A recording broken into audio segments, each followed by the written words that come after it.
for your drawing, you just want to make sure that you have the proper fills and the proper gradients for each of your items. You have everything assembled okay. So for the sphere, let's fill it. Rather than having any gradient in the sphere, let's just fill it with a solid color like that. For your highlight color, then let's position it where we want it. And we'll make sure that that is a radial fill. And we'll control the opacity. We'll start with the highlight color of white at 100%. And then it'll go to the gradient, which will also be 100%. So it'll blend into, let's see, it should blend into the background. Make sure that we have the right color orange here. There we go. So we fill the sphere with this color, and then we highlight from white to that same color so that there is no differentiation between the two. So make sure we fill that solid. So then that way you have the illusion of the highlight color.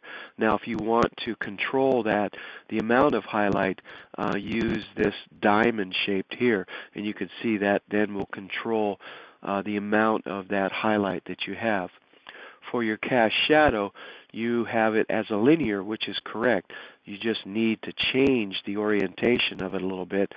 Or you could also rotate this if you wanted to, and you could see that by doing that, then you could then begin to control that and just put that by the sphere. Maybe touch it right there, make it a little bit larger. But you just need to soften this a little bit so that it looks a little more realistic. Let's take that and let's move that, and you can see that we can move that angle anywhere, but it's probably easiest just to rotate the entire sphere to get the angle that you want. And then it's still the linear, but you can see now that it's at 146-degree angle.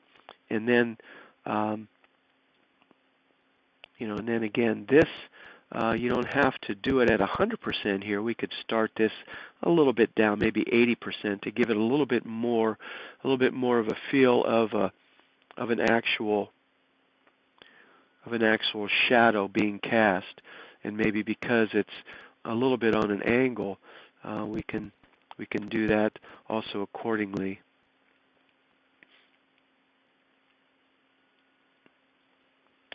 With that.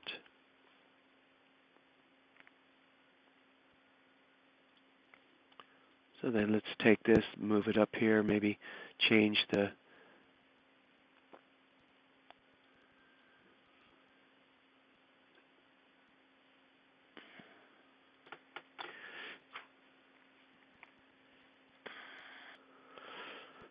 sorry, Wayne, I had several interruptions here. But anyways, you then want to just position this so that it begins to have a realistic look of, of a cast shadow for something. So maybe something like that.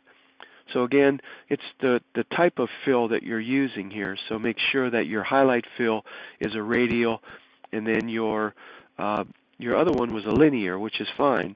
And then it'll go from dark to light, as it would be a cast shadow. And remember, the sphere itself is just one solid color, so there's no gradient within the sphere at all.